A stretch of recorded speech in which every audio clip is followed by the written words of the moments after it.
జోలాలి టీవీ ప్రేక్షకులకు నమస్కారం. తిరుమల తిరుపతి దేవస్థానములు హిందూ ధర్మ ప్రచార పరిషత్ వారి సౌజన్యంతో Shri Padmanabha national academy of fine Arts 4వ వార్షికోత్సవ సంబరాలు ఈ నెల 13, 14 మరియు 16వ తేదీల్లో తిరుపతిలోని మహతి కళాక్షేత్రంలో అత్యంత వైభవంగా జరగనున్నట్లు Shri Padmanabha national academy of fine arts వ్యవస్థాపకులు కసపు పద్మనాభన్ తిరుపతి ప్రెస్ క్లబ్లో ఏర్పాటు చేసిన విలేకరుల సమావేశంలో పేర్కొన్నారు. ఈ కార్యక్రమంలో వ్యాసాశ్రమ వ్యవస్థాపకులు మలయాళ స్వామి శిష్యులు, హిందూ ధర్మ ప్రచార పరిషత్లో పనిచేసే ప్రముఖ సాహితీవేత్త, కవి సముద్రాల లక్ష్మణయ్య మాట్లాడారు. ఈ సందర్భంగా 13వ తారీఖు శనివారం ఉదయం, 14వ తారీఖు, 16వ తారీఖు ప్రతిరోజు ఉదయం 9 గంటల నుంచి 1 గంట వరకు వ్యక్తిత్వ వికాస కార్యక్రమాలు నిర్వహిస్తున్నట్లు వారు పేర్కొన్నారు. అలాగే సాయం సంధ్య వేళ సాంస్కృతిక కార్యక్రమాలు వైభవంగా జరగనున్నట్లు పేర్కొన్నారు. 17వ తారీఖు వైజాగ్కు చెందిన మీగడ రామలింగస్వామి ఆధ్వర్యంలో శ్రీదేవి బృందంచే తెలుగు వెలుగు రూపకం శ్రీ కాళహస్తీశ్వర మహత్యం పద్యనాటకం,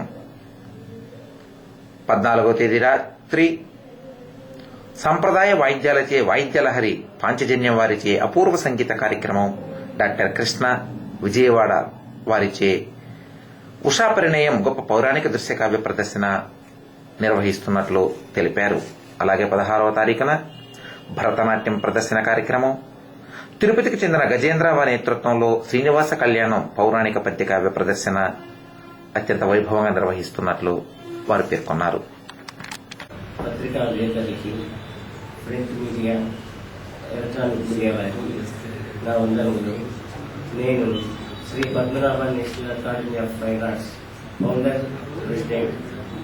తర్వాత నేను 2010 నుంచి ఈ సాంస్కృతిక కార్యక్రమాలు, ఈ పద్య నాటకాలు ఇవన్నీ కూడా నేను చేస్తున్నాను.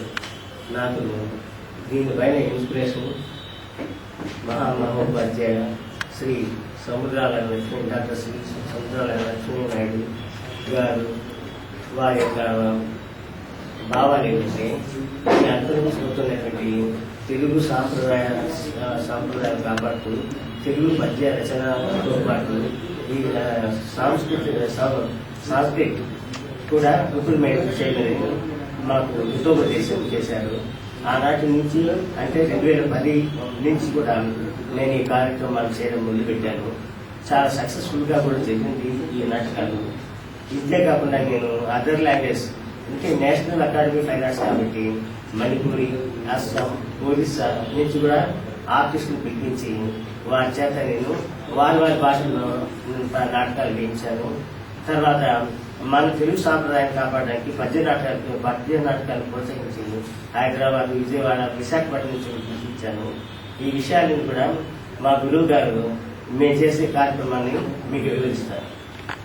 మానవతా విలువలను ఉద్ధరించాలి, కాపాడాలి అనేటువంటి ఒక నినాదాన్ని మాటిమాటికి ఉంటూ ఉంటాం. ఒకనాడు ఉన్నటువంటి విలువలు క్రమంగా పతితమైపోయినాయి. వాటిని మళ్లీ పునరుద్ధరించవలసినటువంటి ఆవశ్యకత ఎంతైనా ఉన్నది అని సామాజిక తత్వవేత్తలు చెప్పడం మనం వింటున్నాం. నిజానికి మృగమానవుడు, మానవుడు, దేవమానవుడు, బ్రహ్మమానవుడు అని మానవుల్లో 4 రకాల వాళ్ళు ఉన్నారు అని శ్రీ మలయాళ స్వామి మొదలైనటువంటి తత్వజ్ఞులు చెప్పారు. మృగత్వం, మనలో ఉన్నటువంటి మృగత్వాన్ని వదిలేయాలి, మానవత్వంతో పరిమితం కాకూడదు. మానవత్వ దశను దాటి దేవమానవుడుగా అంటే అన్ని 84 లక్షల జీవరాశుల్ని ప్రేమించేవాడుగా ఎదగాలి. దానికి పై స్థాయి ఉన్నది బ్రహ్మమానవుడు.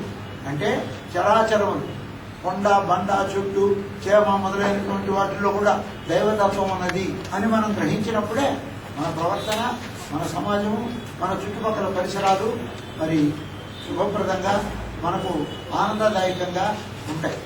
ఆ విధంగా మానవతా విలువలను సముద్ధరించడానికి అనేకమైనటువంటి మార్గాలు ఉండవచ్చు.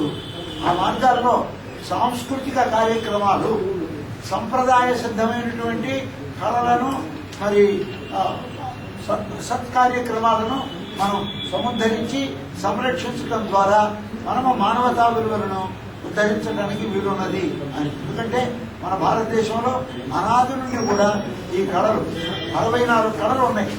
అందులోనూ 5 లలిత కళలు, కవిత్వము, సంగీతము, నాట్యము, శిల్పము, చిత్రలేఖనము అనేటువంటి పంచ లలిత కళలు ఎంతో ప్రాధాన్యాన్ని సంతరించుకున్నాయి. ఈ లలిత కళల్లో ఈనాడు చాలా విస్తృతి కనిపిస్తూ ఉన్నప్పటికీ ఒకనాడు నాటకాలు, ఈనాడు వాటి స్థానాన్ని సినిమాలు ఆక్రమించినాయి. నాటకాల యొక్క వికాసం పడిపోయిందని భావించినారు. అయినా నేటికి నాటకాలను ప్రేమించేవారు, నాటకాలు రాసేవారు, నాటకాలను అభినయం చేసేటువంటి వారు, నాటకం ద్వారా మన యొక్క సామాజిక విలువలను పెంచడానికి ప్రయత్నించేవారు, చూసేవారు కూడా ఏమాత్రము పొదువు లేదు. చాలా మంది ఆ విధమైనటువంటి అభివృద్ధి కలిగిన వారు ఉన్నారు. ఇప్పుడు పద్మనాభ నేషనల్ అకాడమీ అనేటువంటిది 4 సంవత్సరాల క్రితం ప్రారంభమైంది. ఇప్పుడు 4వ వార్షికోత్సవం జరుగుతూ ఉన్నది. మొదటి నుంచి ఈ సంస్థతో నాకు సంబంధం ఉన్నది. మన పద్మనాభం సహజంగా జీవితంలోనే నాట్యాభిరుచి, నాటకాభిరుచి కలిగిన వాడు. ఒకరు నేర్పితే రాదు, చేపకు ఒకరు నేర్పబడే ఈత.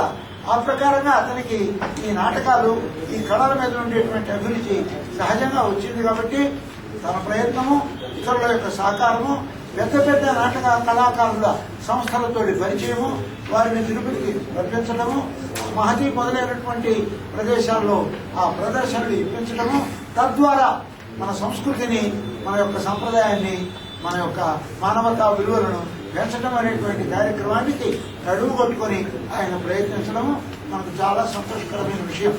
13, 14 ఈ నెల 13, 14 అట్లాగే 16వ తారీఖుల్లో మహతి కళాక్షేత్రంలో పద్మనాభ నేషనల్ అకాడమీ తరఫున మంచి కార్యక్రమాలు జరుగుతాయి. అందులో వ్యక్తిత్వ వికాసాన్ని పెంపొందించేటువంటి కార్యక్రమాలు ఉంటాయి. అదే ప్రకారంగా పౌరాణిక నాటకాలు కూడా ఉంటాయి.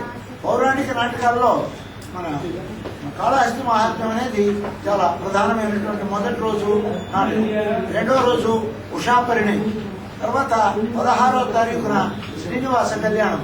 ఈ 3 నాటక ప్రదర్శనలు ప్రాధాన్యాన్ని సంతరించుకుంటాయి. ముఖ్యంగా ఈ కాళహస్తి మహాత్మ్యం అనేటువంటి నాటకంలో